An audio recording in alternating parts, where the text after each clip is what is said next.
possible for me to engage the class. And Saturday usually I have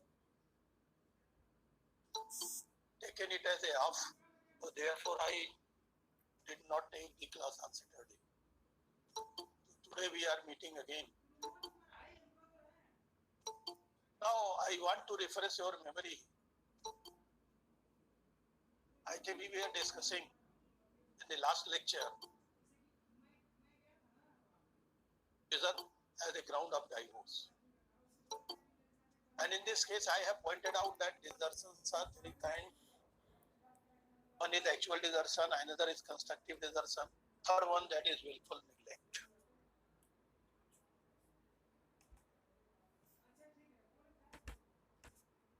Apart from that, I have all essential, and out of these five elements, the first one that there must be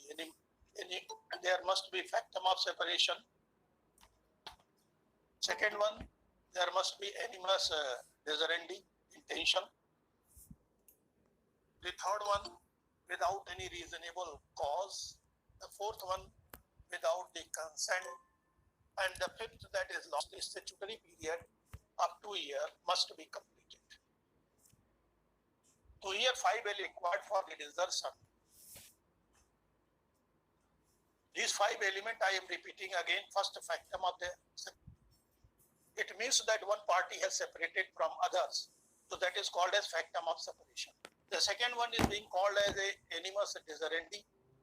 Animus deserendi means intention to leave. The second thing which is also required to be proved, that is animus, the party who has left the company of the other. The third one, it should be without any reasonable cause. It means if there is any reasonable cause, then desertion is, and it cannot be a ground for divorce. So far as intention and fact is concerned, discuss the cases just like Virenchand versus Prabhavati, where the fact was being there, but animus was nothing. Lakshman versus Meena, where the fact was also been there and animus was also been there. Apart from that, more cases we have discussed in the constructive desertion, where actually the party who deserted the house or who deserted the company, actually he was deserting not by his own, but actually this is the conduct of the other party for desertion. So all these cases we have discussed, and apart from that, lastly we have discussed when the party is not taking care of the other party, this is being called as willful neglect. Now, so far as the 2 elements are concerned, we have already completed it without any reasonable cause. It means that if respondent means who deserted, if he has a reasonable cause, then this case will not come category of the desertion. And in this respect, I want to point out that we have already discussed restitution of conjugal right under section 9 of the Hindu Marriage Act, where the word I have pointed out, without reasonable excuse. If you go through the section 9, I want to refresh your memory that under section 9, there is one provision that without reasonable excuse. It means that the restitution of conjugal right decree cannot be passed if there is some reasonable excuse.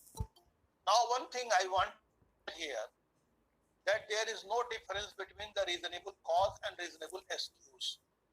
If you go through the books, you will get the same. What we have already explained in relation to restitution of conjugal right, the meaning of reasonable excuse. The same, so here we have to tell in relation to reasonable cause. It means if the company of the petitioner, if he has a reasonable cause, what is the meaning of reasonable cause? I want to repeat the 3 tests which I have referred in relation to restitution of conjugal right. The first one, where the deserting spouse has a ground, and on that ground the deserting spouse claim the matrimonial relief, then can be called as reasonable cause. It means that respondent has a reasonable cause to left the company of the petitioner. One thing which we have already discussed. So if the respondent and if the person who the other, if he has a reasonable cause means the ground on which he has deserted, that party is entitled to get the matrimonial relief. What is the meaning of matrimonial relief? I have already pointed out that if that is a ground which is mentioned in the under section 13.1 and section 13.2, the grounds are mentioned. So suppose the petitioner is guilty of that misconduct which gives the ground to other party to go for matrimonial relief. So then this is called as a reasonable cause. I can give the one example. One party has deserted the other party. The party who has deserted, if that party has reasonable cause means suppose the petitioner has treated the respondent with the cruelty. He is beating Ellie. So that's why here the respondent has left the company of the petitioner. So this is being called as a reasonable cause. Same way as we have discussed the reasonable excuse in this section 9. So first is the ground on which the deserting spouse leaving the company of other, it is possible to get matrimonial relief. And matrimonial reliefs are under section 13.1 and section 13.2. So there are so many grounds which are mentioned. If the petitioner is guilty of that ground, naturally this is the reasonable cause for the respondent to leave the company of the petitioner. Now the second word,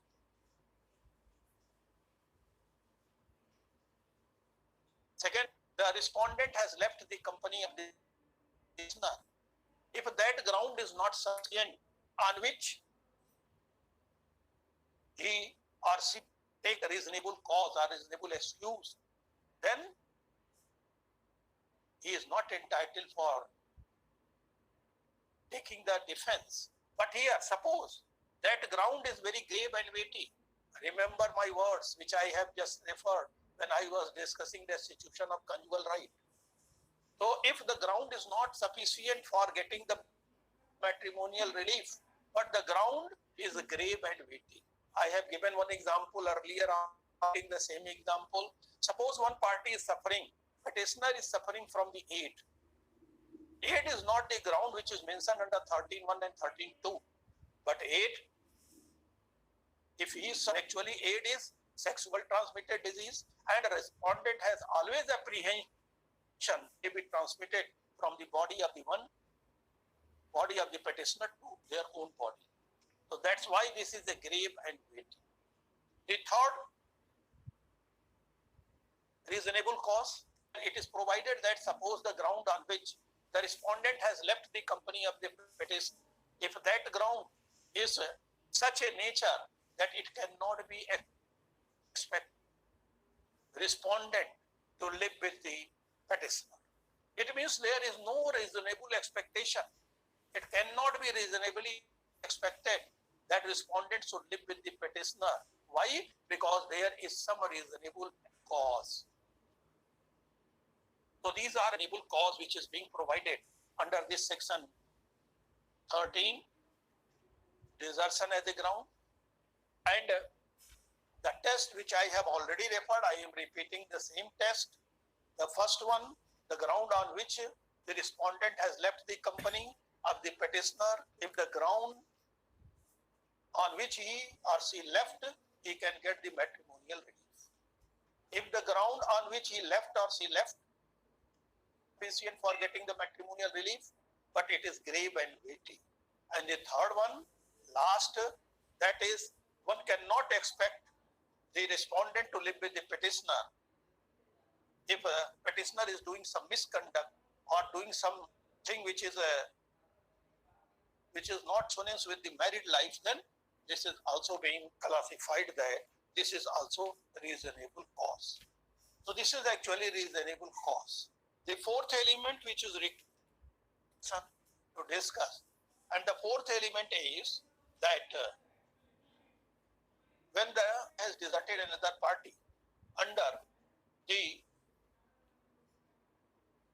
it means what? For desertion, it is very necessary that the spouse deserting, he should not taken the consent of the other party. If there is a consent, then the case will not fall under the category of the desertion. I have given so many examples also. Suppose the husband is in the armed forces, navy forces, and under the duty he go in the border area. Naturally, he, with the implied consent of the wife, leaving the company of the wife. So here the case of the desertion. So anyway, where the desertion has been made by one party to one, with the consent of that party, then the case will not cover under the category of the desertion. Here one case I want to refer, and the name of the case is Bhagwati versus Sadhuram. This is the decision of High Court 1961. This decision is actually under the old CRPC. You see, it is the CRPC which was prevalent in 1973. So in 1973, the provision which is regarding the maintenance, it is provided under 125. Earlier, it was provided under 8. So actually here, the parties, they underwent under the compromise in maintenance proceeding, and both agreed that the other party shall live separately and take a rented house. Then it has been propounded by the Punjab High Court, since there was a compromise in between the consent in between the parties, and out of that consent, one party has left the company of the other. So if it is under the consent of the other parties, naturally, this is not the case of the desertion. So this is the meaning of desertion. Desertion means it should be without the consent of the parties. And if it is with the consent of the party, naturally, it does not come under the category of the desertion. Just you also take the example of Bipin Chand versus Prabhavati, where what happens? Here actually when the wife wanted to return back, husband actually restrained wife. Firstly, he sent notice through counselor, and secondly, he sent the telegram to the in-laws that don't send Prabha. It means what? It was without the consent. So that's why this case was being taken in this way. The element for the desertion, and the last element provided that the period of desertion should be 2 years. What do you mean by 2 years for the period of desertion? 2 years here means that 2 years has completed. One party has deserted another party continuously for 2 years. Desertion is always a continuous matrimonial offense. So, if one party has deserted another party continuously for 2 years, and if desertion is for continuously 2 years, naturally, this is a ground. This is a ground, and this ground become matured, and the petition may be filed by the other party. Instances are also here, particularly in Bipin Chand versus Prabhavati and Lakshman versus Meena. Here actually, the thing which was taken to consideration by the court, whether 2 years has been passed or not. In Lakshman versus Meena, the court was very clear on this point that 2 years has a statutory period which is prescribed, it has been passed. Since it has been passed, therefore, this is sufficient for filing the petition of divorce on the ground of the desertion. So this is all about the desertion as a ground for the divorce. Another thing which I want to put before you, termination of desertion. Termination of desertion means that desertion may be terminated by any of the following way. Termination means समाप्त. Desertion कब समाप्त माना जाएगा? When it shall be taken that it has been terminated.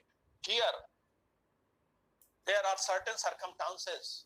When these circumstances are present, naturally, this can be categorized as termination of desertion. And the first one, resumption of the cohabitation.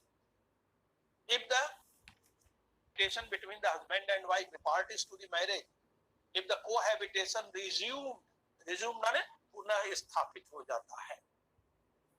So when the cohabitation between the husband and wife or the cohabitation between the married party begins, naturally, this is the end of or this is the termination of the desertion.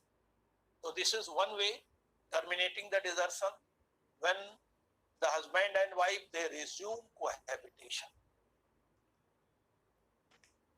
The second one, that is resumption of marital intercourse. This is another way for termination of desertion. If marital began in between the parties, if they are living together, marital intercourse taken place naturally, marital intercourse will taken place with the consent of the other party, then this is also a way to be. The third and the last, that is when there is a supervening reverendi, animus reverendi, or the offer of reconciliation. Supervening, animus reverend. Animus reverendi means if there is a reverse intention of the parties. Reverse intention means the party who has deserted, if he is willing or she is willing to join the company of the other party, so then intention is being reverted. So this is being called as supervening animus revertendi. Revertendi means intention is being reverted. Reverted माने वापस हो गई, back हो गई, revert हो गई. So that's why it is taken as a fact where the desertion comes to an end. One more ground here of reconciliation. If suppose one party is offering the another party for reconciliation, if there is an offer, then naturally, if there is an offer that other party is desirous to live with the other party, then naturally, if there is an offer for living together, naturally, this is a case called as, which is called as termination of desertion. Now, so far as the termination of desertion is concerned, I have pointed offer for reconciliation. Offer means, what is the meaning of offer? Offer means, this is Jaiswal Cape 20. Offer means, of offer. Offer means here offer should be without any condition. There should not be any conditional offer. Suppose wife is telling the husband that she is returning back, provided that the husband should leave the parent. This cannot be called as offer. Why? This is the conditional offer. Here the offer was given by the party, but under the condition. What is the condition? Condition is very plain and simple. If the husband left the parents, then the wife is coming to join. So this cannot be called as offer. Here one case I want to put before you. The name of the case is Syam Chandra versus Janaki.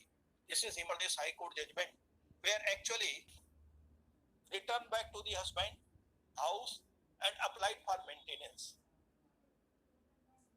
Wife returned back to the husband and applied for maintenance, and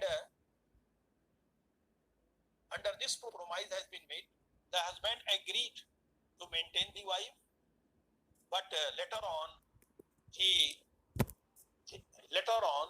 refused to give the maintenance, and again the wife left the company of the husband.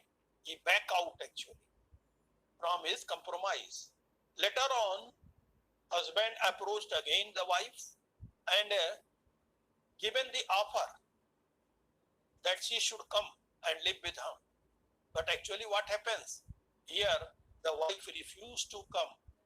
But unfortunately, here the case which is being taken by the court, Himachal Pradesh High Court, the court pointed out that here reconciliation was being offered by the husband, but it was refused by the wife. In spite of the fact that here the husband was guilty earlier, he was guilty. He was actually revert back from his promise. In spite of that, the court taken into consideration, and the court has pointed out that here the desertion will continue. Very clear that offer which is being made, this asked by the other party. So this is all about the desertion. Now I want to take another ground for this, for this ground. I want to take adultery as a ground for the.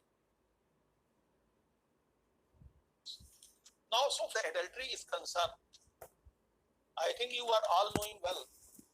Adultery is also made as a ground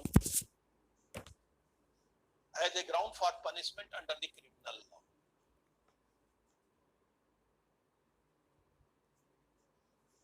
I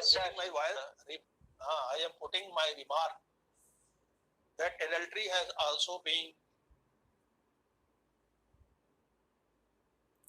considered a criminal offense. Whether I am true? No. Why? Because it was earlier taken that adultery has been declared as a criminal offense. But later on the Supreme Court decision came out, and where the adultery has been not considered as a ground for offense. So far as null concern. Right now it is very simple, very plain. If adultery is being committed, 497 of IPC, which was being there, it is being repeated. Now adultery is no criminal offense at all. Neither the adulterer will be punished, nor the wife too. Already she was not being punished for the adultery. Only were being punished under that provision. But after that, even adulterer is also not punished for the adultery. Even if the adultery is a criminal offense. But so far as family law is concerned, civil law is concerned, so far as the civil law is concerned, this adultery is being actually considered matrimonial offense. Now, what are the provisions? Just I want to put before you. Here actually 26, the amendment took place in the Hindu Marriage Act. The adultery has been made as a offense, matrimonial offense. Now what is written? It is written that where the respondent has, after solemnizing age, had voluntarily sexual intercourse with any person other than his or her spouse. So this is the meaning of the adultery which is given in your bare provision right now. It means what? It means that if a respondent after solemnization of marriage had voluntarily sexual intercourse with any person other than his or her spouse, it means that here a single act, sexual intercourse, either by the husband or the wife, out of the wedlock, has been considered matrimonial offense. But what was the provision earlier? Before 1976, the word which was written, the word was living in adultery. If the husband or the wife living in adultery, that was made as a ground for divorce. But right now, living in adultery word has replaced by the word I have just put before you that voluntarily sexual intercourse with any person out of wedlock. So it means that even a single act of the husband and wife, it is sufficient for adultery as a matrimonial offense. But previous, the word was living in adultery. So single act was not actually made sufficient for matrimonial offense of adultery. There was a requirement that living in adultery means actually this is being repeated by that party. If this is being repeated, then that was considered as a matrimonial offense. But after that, in 1976, amendment has been introduced and the word living in adultery has been replaced by the adultery simpliciter. So now even a single act, it is sufficient for the matrimonial offense. Now, another thing which is very important in relation to adultery, the adultery will be proved. Because circumstances. Charge of adultery is easy to lay down. But the proof of adultery is very difficult one. Therefore, here, there is a difference between the English law and the Indian law. If you go through the English, it is well settled principle that for adultery, what is required to be proved? Penetration, partial or full penetration is required to be proved.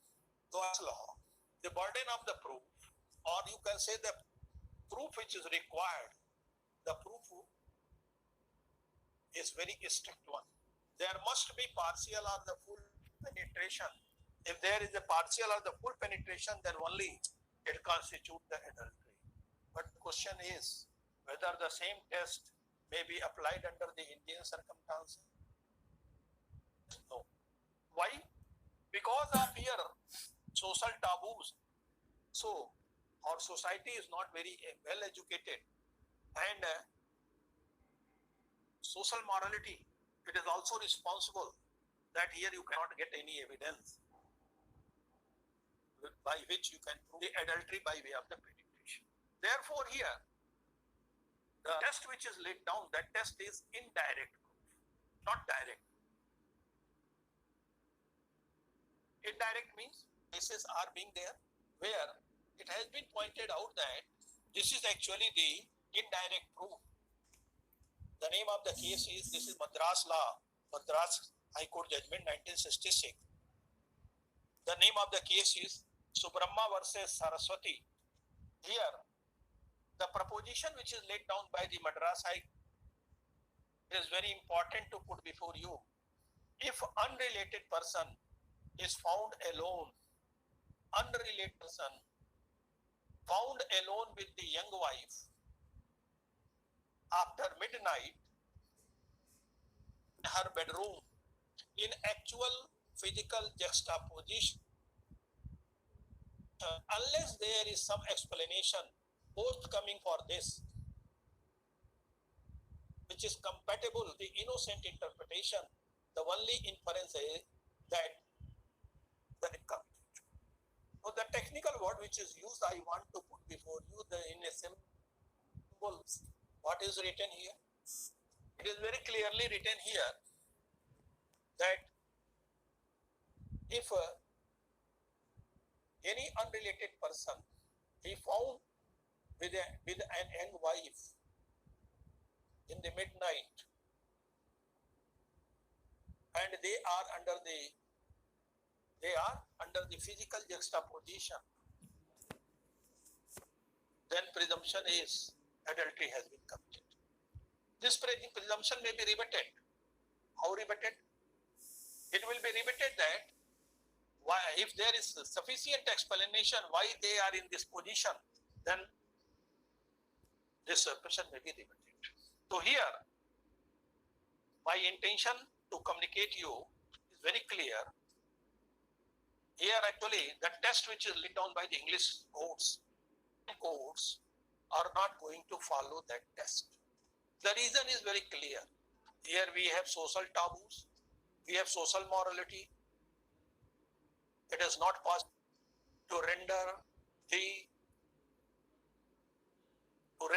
evidence seal or full penetration. That's why here, by way of the circumstantial evidence, it has been propounded that if there is evidence that if one in the midnight found with unrelated person in a juxtaposition, naturally the presumption is that she was committing the adultery. Has a reason to explain it. So this is one case where it is very clearly laid down. Adultery may be presumed. Adultery cannot be proved. Now another thing I want to put before you. And that thing is, suppose the husband underwent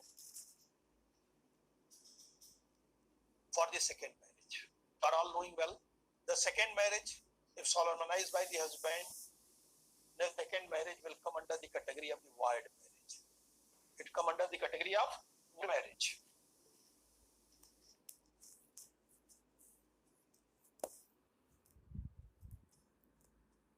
This proposition, some question is coming that suppose this is not midnight, this is in the daytime. I again repeat, this proposition is laid down by the court. In daytime, you are knowing well, under Indian circumstances, it is not possible for any person to commit the adultery because of the fact that their circumstances or the society is of such nature that they are looking the others. So that's why here the proposition which is laid down, that proposition is that if the midnight one unrelated person is found, naturally, if they are in juxtaposition, physical juxtaposition, presumption will naturally be that they Now I am explaining another. Suppose the second marriage took place, and you are all knowing well, if a wife is living and the husband underwent for the second marriage, naturally the second wife will come. The marriage with the second wife will be void. And if there is any sexual intercourse with the second wife, naturally it is also categorized as adultery. So this is second proposition which is laid down, and this is very important proposition which is laid down, that if the husband underwent the second marriage, naturally marriage will be void. And if there is any sexual intercourse, then here that sexual intercourse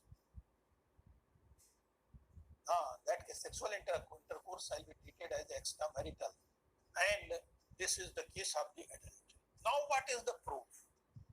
देखिए here, so far as the criminal offense are concerned, adultery is also the criminal offense, was criminal offense, and it is also the matrimonial offense. Here actually when criminal offense is coming, we have one thing in our notion, that the criminal offense should be proved beyond all reasonable doubt. I think you are all knowing well the philosophy under the criminal law, that it may be possible that 10 of the accused person may be free, culprit may be free, but one innocent should not be punished. So that's why here, under the criminal law, this proposition is laid down that adultery required to be proved beyond all reasonable doubt. But in case of the civil law, particularly in matrimonial offences, here the word which is used, preponderance of probability. What is the meaning of preponderance of probabilities? By that test, the adultery should be proved. Preponderance, sambhavata.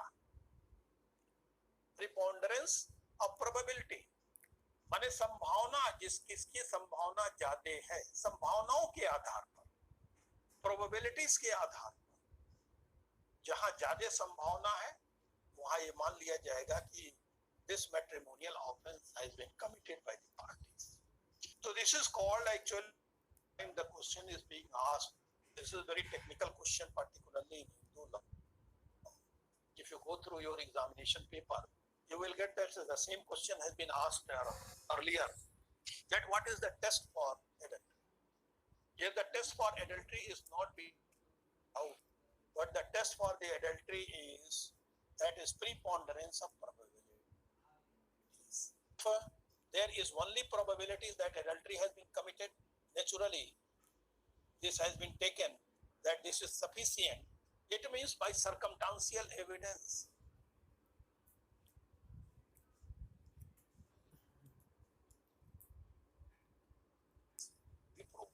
Suppose the wife and adulterer, they were sleeping together at the night. This is sufficient for the proof of the adultery. And the name of the case is Jagannathan. This is Andhra Pradesh High Court judgment 1981, where it has been propounded that if the wife and the adulterer, they were found sleeping in night together, then it is a proof that they had committed the adultery. The reason is very clear. Here we cannot get direct evidence to prove the adultery. And when there is no direct evidence to prove the adultery, naturally, we have to rely on the possibilities. And if the possibilities are very clear, natural possibility, it may be presumed that adultery has been committed.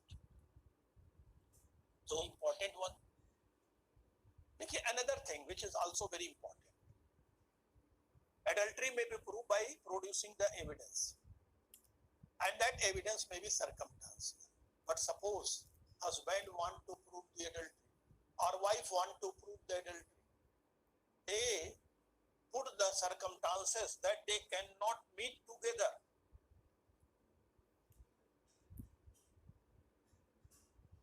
There was no them.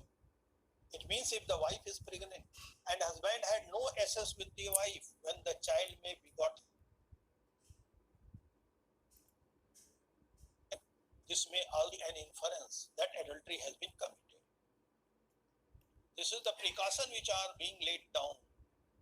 And this precaution is laid down under the case of Om Prakash versus Roshan, 1985 Punjab and Haryana High Court. Om Prakash versus Roshan, Punjab High Court.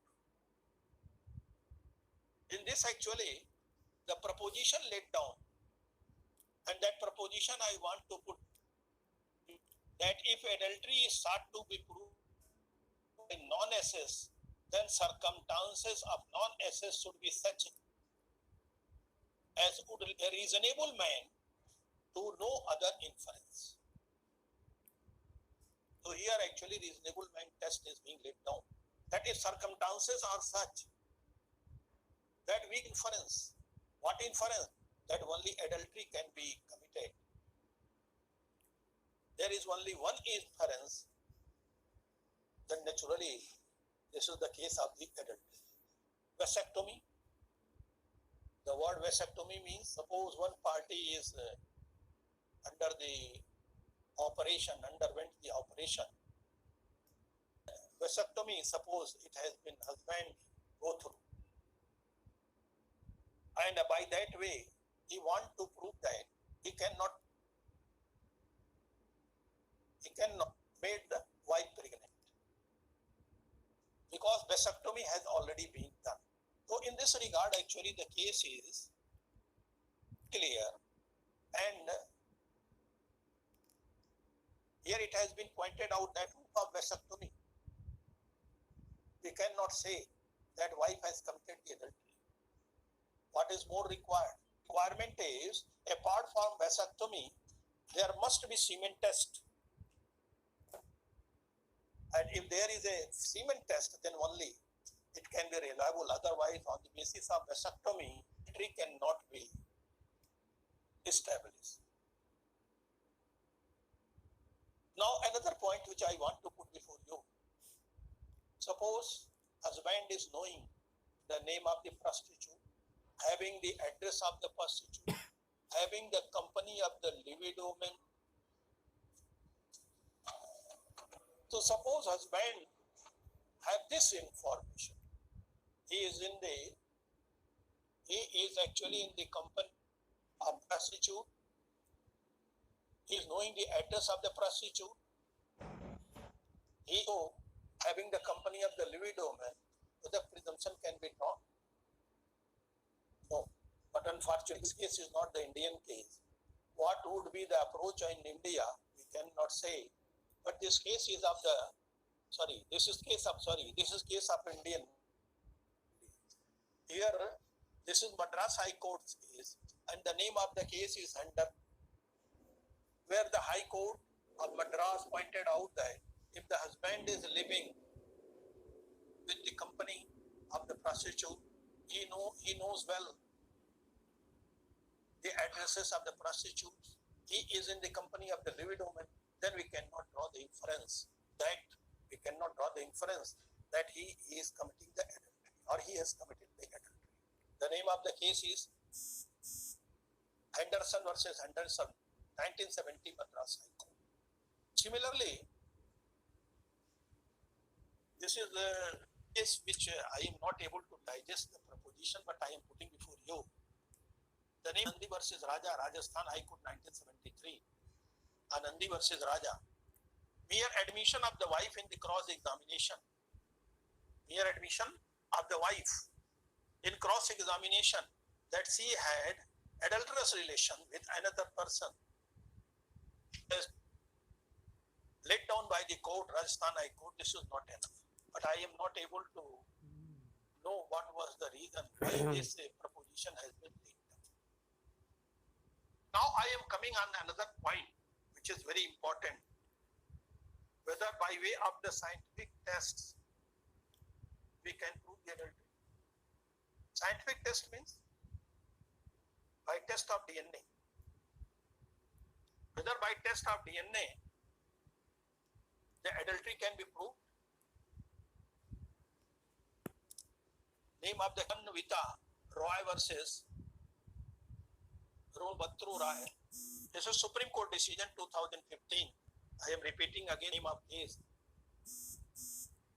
Tipan versus Rolbatru Roy. This is the decision of 2015 Supreme Court, where it has been pointed out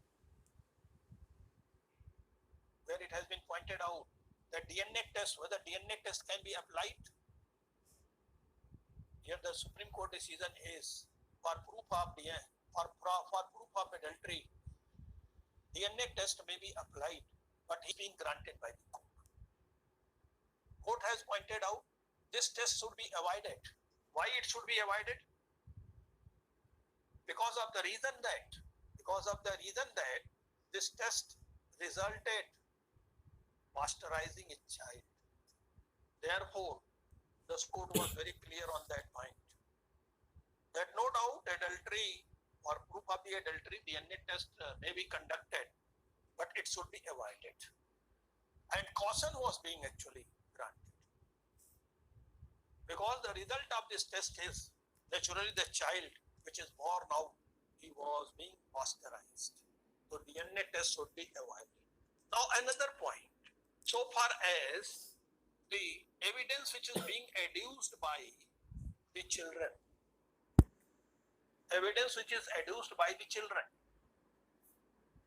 whether on the evidence of any children, I think that you are studying the Indian Evidence Act. Have you studied or studying? Any person come out? Indian Evidence Act, whether you are studying or studied. Second semester of the course program. Not getting voice. Second semester of the class. One person. Here, actually, I got the message. You have already studied the Indian evidence. This is very good, and it makes my work very simple. But what is the test for witness? Any person may come out. What is the test laid down? Any person may come out. What is the test laid down or a witness under Indian Evidence Act, who can be called as a competent witness? Who understand question very well and able to get the answer. Here what is written? It is written that थोड़ा सा legal word दीजिए. A person who is competent enough to understand the question and give the rational answer. If he is able to give the rational answer, naturally, it can be considered as a competent witness. So now there is no doubt. Adultery is also the matrimonial offense. And the children who saw the adultery was being committed, naturally, if the evidence was being given by the children, this evidence is admissible under the Indian Evidence Act. Name of the case is Rasmi versus Vijay Singh Negi. Rasmi versus Vijay Singh Negi, AIR 2007, Uttarakhand 30. So here the children, on the evidence of the children, if the children is very well able to understand and give the rational answer, naturally he will be a competent witness. And in this case, actually, children were living with the mother, but they were separately cooking their foods. Living with the mother, but separately cooking the food. Why? Because mother was living in adultery. And this evidence was being given from the child, and the court considered that the childs are the competent witness. Children are the competent witness. Now, another thing which is very important for adultery. What is that? In case of adultery, suppose the petition is being filed by the one party. Petition is being filed by one party of divorce on the ground of adultery. Now, here whether required that adulterer should be treated as a party. This is very clear concept. Coming out the clear concept that if there is a case of the adultery, naturally adulterer should also be added as a party. Adulterer is also added as a party. If they have not added, impleaded, that is added or impleaded, adulterer should also be added as a party. If adulterer has not added or impleaded, then naturally this is the defective case, and the name of the case is Soya versus AK Mohannan. This is the decision of the Kerala High Court 2006, where co-adulterer was not impleaded as a party, in spite of the fact that husband was knowing him well. On this ground, actually petition was being dismissed. On this ground, petition was actually dismissed. So that's all about the adultery as a ground of divorce. Any person having any doubt, please come out, because we are able to complete the whole discussion on the topic of adultery as a ground of divorce. Any person? Sir, physical intercourse before marriage, if known and proved after marriage, can be a ground for divorce. No. What is written? Go through the wording. After the marriage. What is written in the Bare Act? Go through the Bare provision. You will get complete information. What is written in the Bare provision? It is very clearly written that wordings are respondent has after solemnization of marriage. Are you getting? Aditya? Yes, sir. Yes. So if there is before marriage, if there is any act of sexual intercourse, this cannot be considered as a ground for divorce. Any more question? Sir, if there are text messages and video calls which proves infidelity on the part of the respondent. But the respondent is able to prove that there is no real physical relationship between for him. Here actually tests are very clear. What is the test? Test is very clear. Here preponderance probability itself applies. So if there is probabilities that the adultery has been committed, then that's all. Here real physical relationship is required to be proved. Okay?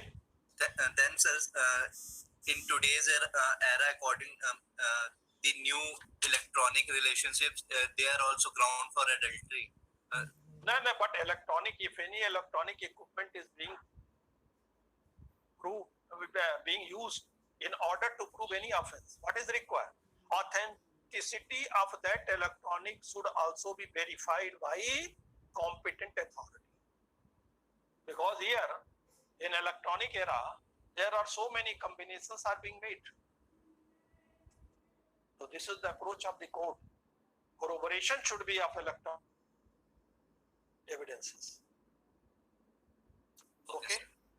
Thank you. This is the time for leaving.